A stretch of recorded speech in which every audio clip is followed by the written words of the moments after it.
มีแฟนล่ะบ่ยังเยอะบ่ทันมีผู้บ่าวเนาะบ่ทันมีอยากได้บ่จะได้อยู่บ่ผู้บ่าวได้เอ้ยอยากได้เยอะผู้บ่าวงามผู้บ่าวขี้ลายทำเยอะปืนเด้เอาผู้งามๆบ่ขี้ลายบ่เอาอ้วนๆคือข่อยนี่ได้อยู่บ่ได้อยู่ข่อยงามแสดงว่าข่อยงามใช่ใครแน่โตฉันโตใครแน่ชำโตเนี่ยชำโตจุดพักวีชาวพันย่างมาจากบ้านใดบ้านผู้ใจร้อยเบิ้งหาที่ย่างไปขายอยู่ไสไปขายตลาดขายย่างสบายดีคือยิ้มงามแท้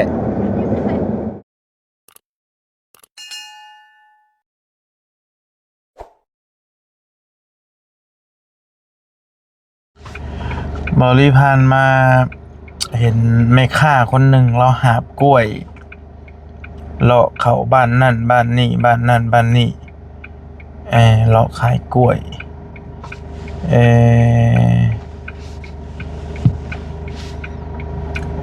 กล้วย3 วี3 วีจักสิมันวีเท่าไหร่เดี๋ยวสิมาลัดทางเรากันสิมาซื้อซอยเราขายนี่เลยยาย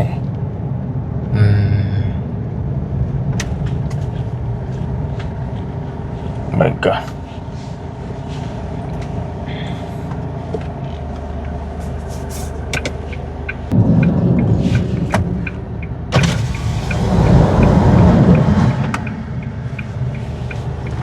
ใช่เลยสบายดีชื่อกล้วยบลอยวีเท่าไหร่ชื่อซอยเอ้ยวีชาวพันเดี๋ยวเบิ่งให้ลงไปซื้อซอยแป๊บนึงวีชาวพันบ่กล้วยยังหาสบายดีกล้วยนั่นเลยวีชาวพันย่างมาจากบ้านใดบ้านผู้ใจร้อยเบิ่งหาที่ย่างไปขายอยู่ไสไปขายตลาดร้อยเซโปนผู้ก็เพื่อสิฮอด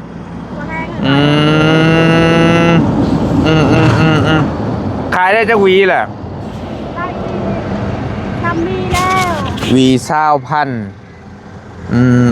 หากขายได้3 วีกล้วยกำลังเฮิมนะพี่น้อยแซ่บบ่กล้วยเจ้าเองกล้วยเองปลูกเองที่ซื้อซอย3 วีเท่าไหร่60,000เพื่อสิฮอดตลาดเซโปนบ่แม่นง่ายซอยเอ้ยในลูกร้อยบ่มีข้าวกินบ่ขายไปซื้อหยังขายไปซื้อข้าวอันน่ะเฮือนอยู่กับไผอยู่จักคนเฮือนเจ้าเฮือนค่อยนั้น6 คนอยู่6 คนย่างไปขายผู้เดียวบ่มีหมู่เลยมื้อนี้บ่มีหมู่ไปสิซื้อน้ำบ่ต้องย่างไปไกลเด้อสิซื้อซอยเบิ่งแต่ว่าหลักการมันก็ต้องจ่ายเงินก่อนบ่จ่ายเงินเดี๋ยวเจ้าสิบ่ชื่อเขาคิดร้อยบ่มีข้าวบ่เอาอันนี้50เดี๋ยวสิ50,000ให้จังหน่อยแป๊บนึงเด้อบ่มีข้าวกินเนาะเจ้าสิเมื่อบ่หรือเจ้าสิไปต่อเมื่อบัดนี้อันเด้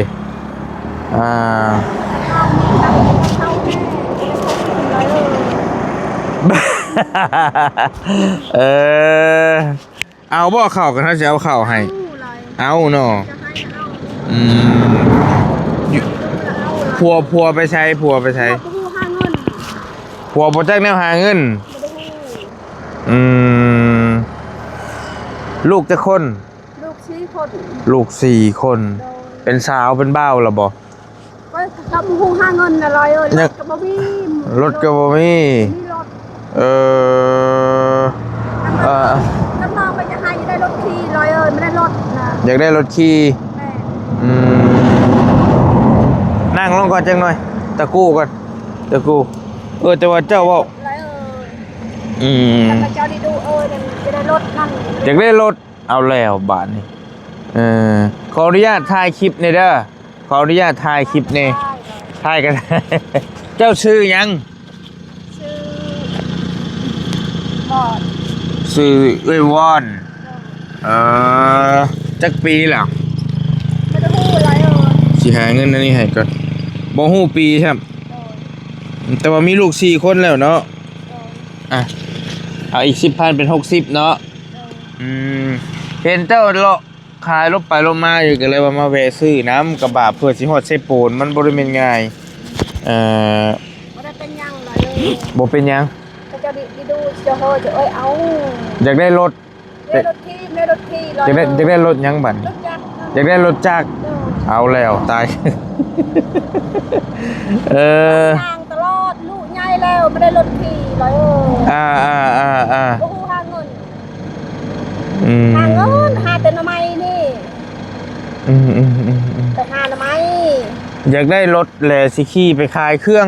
ไปขายหน่อไม้ไปขายกล้วย ขายหน่อไม้ขายกล้วยนี่โอเคเอาสิเอาเข้าให้เจ้าเบิ่งแป๊บนึงรถก็ล็อกได้บัดนี้แป๊บนึงเด้อเด้อโอ้ยกระบาดแล้วแป๊บนึงปิดรถก่อน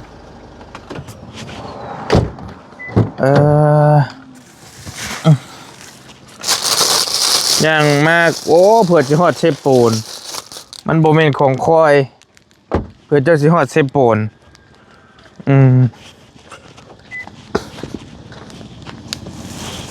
ข้าวเหนียว10 โลอันนี้ขนมเอาไว้กินมีก็มีจะเอามีให้พร้อมกระบาดเจ้า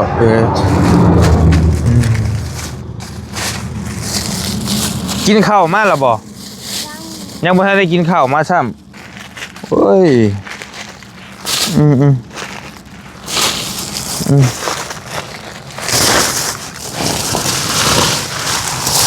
หัวบ่แจ้งแนวหาเงินเนาะโอ้กินเบิ่งดูนี่กินเบิ่งดูแซ่บบ่จักแต่ว่ามีแฮงบ่จักกินเบิ่งรอดบ่ใช่ยาเบื่อหรอกเมื่อให้ลูกกินอีกบ่สบายนี่น้ำสะอาดกินน้ำก็ได้มาเห็นกันเราจะขอรถเราอยากได้รถแหละเพื่อนกันยังบ่แล้วได้กระดานเลยจะมาเจ้าจะจะได้กระดานเถิดนั่นอยากได้เพดานบัดนี้กระดานเถิดกระดานยูละลาแบบนี้โอ้เพื่อนไหมบ่เพื่อนเจ้าเพื่อนดินเพื่อนไหมเพื่อนแบบนี้เพื่อนไหมอยากได้เพดานได้เงินชำนันกับ5 หน่อไม้เลย5 หน่อไม้ได้คนอยู่ชำนันอ๋อตกวันนี้นั่นเตะหมดเปียกหมดเลยเพดานแบบไหนเพื่อนไหมคือมีเพดานแบบนี้แบบ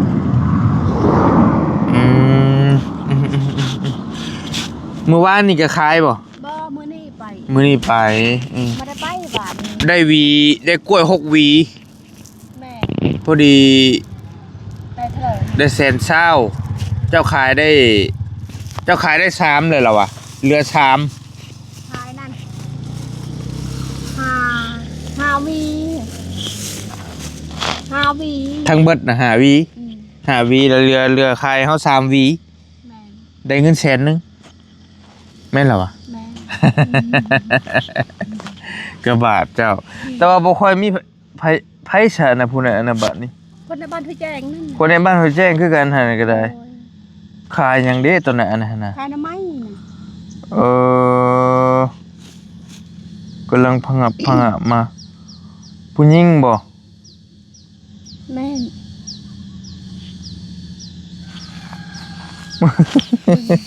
เจ้าสิเมื่อเลยบ่เมื่อเลยเอาเมื่อได้บ่เข้าได้มันก็บดอยู่มื้อนี้ธรรมดาเฮ็ดได้บาทได้เข้าเอาเมื่อบ่ได้บาทหรือสิเมื่อเฮาสิเมื่อพุ่นอยู่แต่ สิเมื่อทั้งบ้านพุ่นเจ้าอยู่ ไปอย่าไปก็ไป เฮาสิขึ้นไปทางบ้านดงพุ่นเฮาสิผ่านไปพุ่น ไปจะไปเบิ่งเพื่อนคอยเลย ไปเบิ่งเฮือนเจ้าเลย เธอจะชื่อพระดานเธอเอ้ยเนี่ยไม่ได้ ให้เฮาซื้อเพดานให้เจ้าตายครับบัดนี้ลายบ่เพดานน่ะ จะไปเบิ่ง เอออ่า จะมาได้ดูทุกอย่างอันช่อยพระดานนั่น เฮือนเจ้าสิอ้อมเพดานบ่ได้อ้อม อ๋อธรรมดานี่น่ะ บ่ได้ใช้ไม้แป้นบ่ซะ บ่ จะมีลูกผู้ชายผู้หญิง ผู้ชายเขาอันนั้นมดเขานะ ผู้ชายช้ำบ่เฮานี่ลูกเจ้า ลูกคนนี้จักเลยอยู่แต่ไม่ได้พูดเลยอยู่ลูกนะ บ่ฮู้แต่ว่าช้ำเฮาบ่อยู่น้อยกว่าเฮา ลูก รุดเฮาอยู่บ่ได้ช้ำเฮาติผู้ชายมีบ่ผู้หญิงก็มี ยิงผู้นึง ผู้หญิงผู้หนึงยังเป็นเด็กน้อยอยู่โอ้ยก็บ่ น้องนางก็พูดลอยก็บ่ฮู้หาเงินโอเค ไปหลังยากแต่ยาก คันว่าเฮาไปเลยเจ้าสิหิวเมื่อเจ้าสิเมื่อบ่ได้ติได้ก็นักกันแล้วคอยเมื่อสิซื้อเราไม่ช่วยแล้วบ่แม่นผู้หญิงสบายดีขายยังสบายดีคือยิ้มงามแท้ฮะขายยังนี่ขายหน่อไม้ทุ่งเท่าไรทุ่ง30รุดได้อยู่บ่รุดได้โอ้ใจดีแท้อันนี้มีอย่างแน่ตัวนี้เบิ่งหาอันนี้พักยังอันนี้พักน้ำตัวนี้เท่าไรตัวปอกนี่ตัวนี้10,000อันนี้เด้อันนี้25,000เอาโอ้สิไปขายอยู่ไสขายอยู่ตลาดพุ่นโอ้มานี่มาโป่งนี่คนบ้านเดียวกันบ่ฮู้จักกันบ่ ได้นี่นะชื่อข้าวกิน ได้แล้วซื้อข้าวกินบัดนี้โอเค เอาไปเลยได้ โอเคตะกู ข่อยมีข้าวอยู่เปลี่ยนกันได้บ่กับหน่อไม้ เรื่องเจ็บดี อยู่เจ็บเรียก เปลี่ยนกันได้บ่กับหน่อไม้เจ้าข้าวข่อยเอาเจ้าว่าขายเจ้าก็สิไปซื้อข้าวคือเก่าเจ้าบ่มีข้าวกินบ่ใช่เจ้าคือว่าเราเป็นผู้หญิงกินนี่ ผู้หญิง ผู้หญิงบ่ใช่เจ้าเป็นผู้หญิงบ่ ผู้หญิง เอาผู้ เราเป็นผู้หญิง เจ้ามักผู้ชายบ่ ข้าวก็มักหมดเอ้ย มักหมดเลย ขอยสิซื้อน้ำบ่ต้องไปไกลสิซื้อซอยวางลงรถปงลงรถบ่ต้องห่วง สิซื้อน้ำขายได้จักพันแล้ว ได้80นะ ได้80,000โอ้ได้หลายแท้โอเค ได้นี่เท่ากันเลยแม่เท่า เจ้าเลี้ยงไม่เท่าบ่ แม่เร็ว แต่ว่าข่อยซื้อน้ำต้องได้ออกได้ออกกล้องได้ซื้อน้ำข่อยซื้อน้ำ ขออนุญาตเด้อขอโทษเด้อรุดให้ข่อยได้เท่าไรเจ้าบ่เจ้าว่าเจ้ารุดได้เอาลองเบิ้งเจ้าว่าเจ้าชิรุดให้ข่อย 2 ทกนี่เห็น60เห็น 2 ถุง60โอเค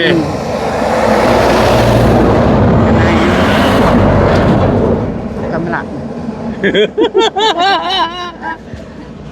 3 ถุงเท่าไรบัดนี้ 90 90แล้วชิรุดให้ข่อยเท่าไร ที่ทงเชนเช้า ชีทกแชนชา บ่แม่นตัวนี้เราว่า25บ่แสนเช้าโอเคให้เราไล่เงินไปเจ้าว่าเจ้าชิรุดให้ข่อยเจ้าต้องรุดให้ข่อยเจ้าว่า ลู แล้ ก ว ก ดิ ระทงหนึงนี่นะ เจ้าไล่ก่อนโอเค4 ถุงนี่เท่าไร ละเต็มเลย อันนี้ไม่ข่อยชิรุดแล้วบัดโอเค ก็นาย บ่ได้เจ้าต้องว่าเจ้าสิรุดให้ข่อยเจ้าต้องได้รุด ก็นายสังหารลุดละนี่ ไหลเงินบ่เป็นไหลเงินบ่เป็นบาด มันเช้าเช้า พักเจ้าเท่าไหร่พักเจ้า นี่นะ โดย 10,000นี่ อันเบิดถุง50,000 10 โอเค10,000เอาจะไล่เบิ่งเบิดน่ะเท่าไหร่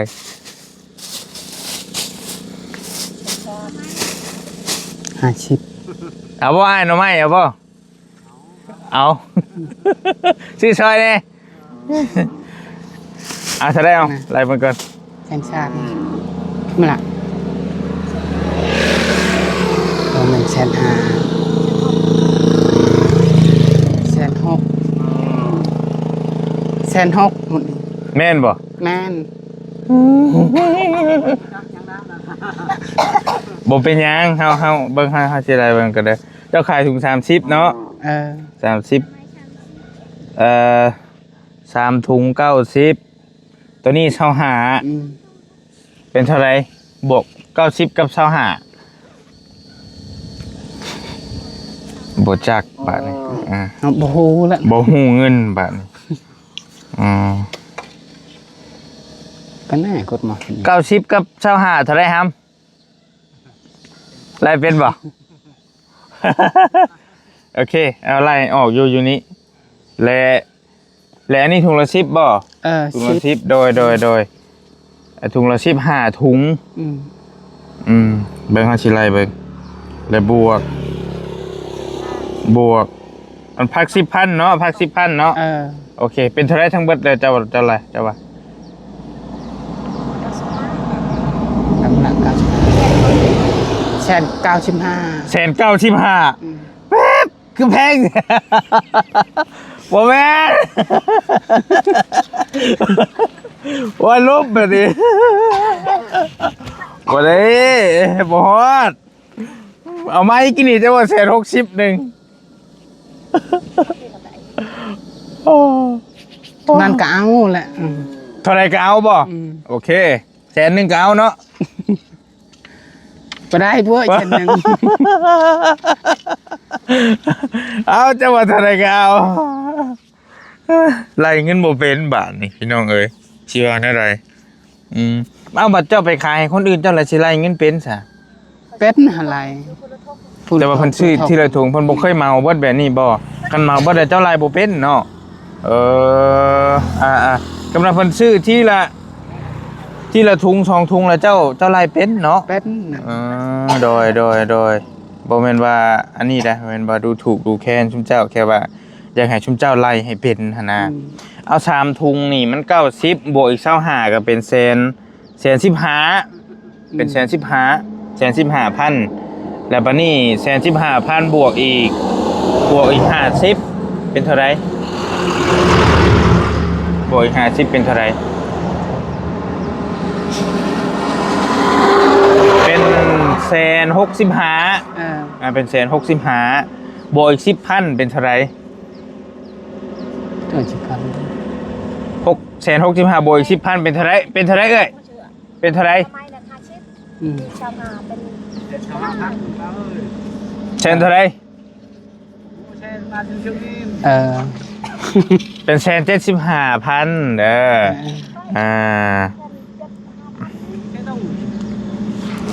อสิชื่อบ่เอาบ่หรือไม่เจ้าสิชื่อบ่เอาก็ชื่อซอยโอเค175,000ทั้งเบิดเนาะแล้วเจ้าสิรุดในเฮาเท่าไหร่บัดนี้เจ้าว่าเจ้าสิรุดถุงนึงรุดถุงนึง150ได้บ่150ก็ได้คันแรกกับข้าวได้บ่แรกกับข้าวมีข้าวอยู่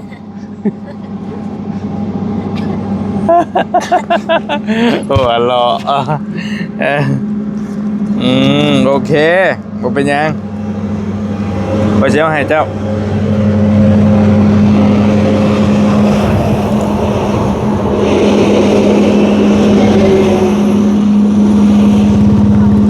เจ้าอยู่เฮือน านกับแม่2คนบ่โอ้โดยพ่อเจ้าดิ ตายแล้ว พ่อตายแล้วโอ้แต่อัน แม่เจ้าเฒ่าหรือเปล่าเพื่อนทำได้เพื่อนเจ้าเพื่อนหลังทำได้ ก็ทุกเฮือนเฮาก็ทุกอะไรแหละ ทุกข์อีหลีหรอ ได้ ซัมบอนนี่ จังมัน อยู่2คนกับแม่เจ้าบ่ กำนา บ่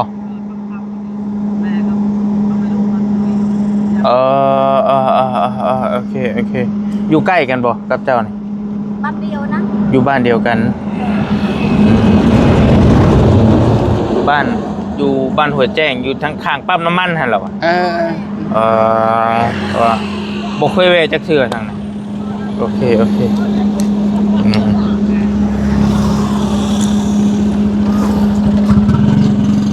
เบิ่งค่อยสิ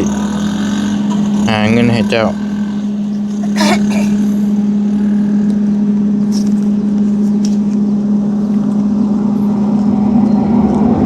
พอเราตายมาสั่ง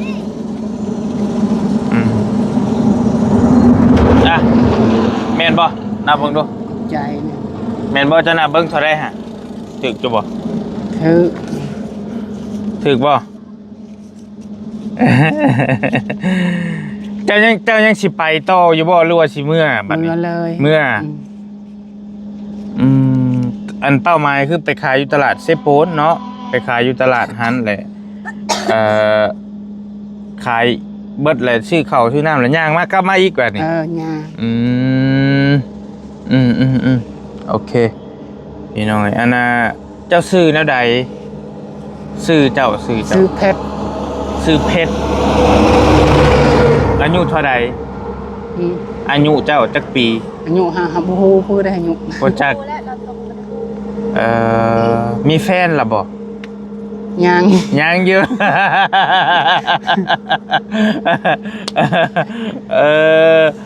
เอาเขาถามเจ้าว่าเราเป็นผู้หญิงกับผู้หญิงบ่เจ้านี่เนาะบ่ท่านมีผู้บ่าวเนาะบ่ท่านมีอยากได้บ่อยากได้อยู่บ่ผู้บ่าวได้เอ้ยอยากได้เยอะผู้บ่าวงามๆผู้บ่าวขี้ลายทำเยอะปืนเด้เอาผู้งามๆบ่ขี้ลายบ่เอาอ้วนๆคือข่อยนี่ได้อยู่บ่ได้อยู่ข่อยงามใช่ไหมว่าข่อยงามใช่ใครแน่โตฉันโตใครแน่ฉันโตเนี่ยฉันโตจุดพักใช่ไหมว่าบ่งามไปเลยนะพอใครแน่ข่อยสิเมื่อเบิ่งเฮือนเจ้าเด้อได้บ่ข่อยสิไปยามและสิเอาเข้าไปฝากรถข่อยเข้าได้บ่เข้าไปในได้อยู่เนาะโอเคเพราะยังบ่ทันเคยเวจักเทื่อข่อยซื้อเบาลี่เด้อข่อยซื้อเบาลี่ข่อยมาซอยคนอยู่ทั้งพี่แหละทั้งเซโปนมาประจำก็ดนมาเทื่อทีมงานก็อยู่หลายอยู่บ้านดงเพิ่นอยู่พุ่นประจำก็ลบไปลบมานำมื้อนี้แหละ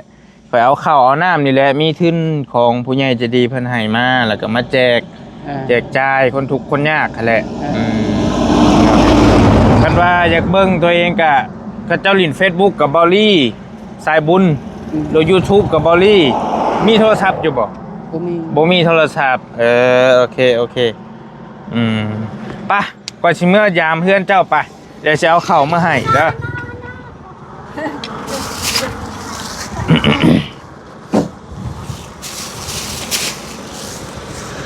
ไม่ยังระบาด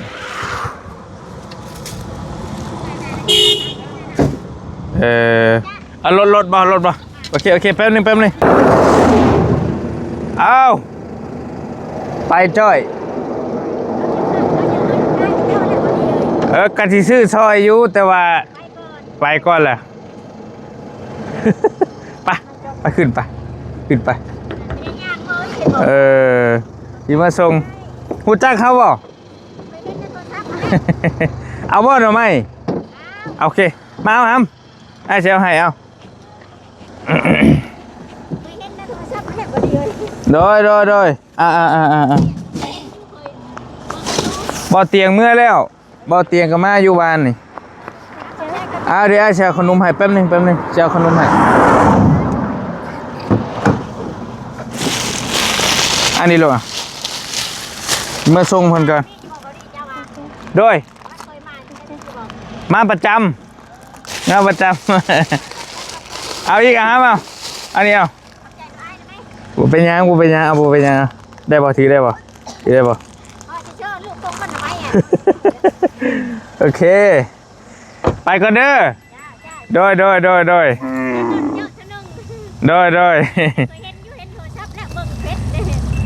าขอบใจหลายๆจับดีเด้อเดี๋ยวล่มปิวเด้อโอเคไปส่งพระเจ้าก่อนที่เจ้าพี่น้อย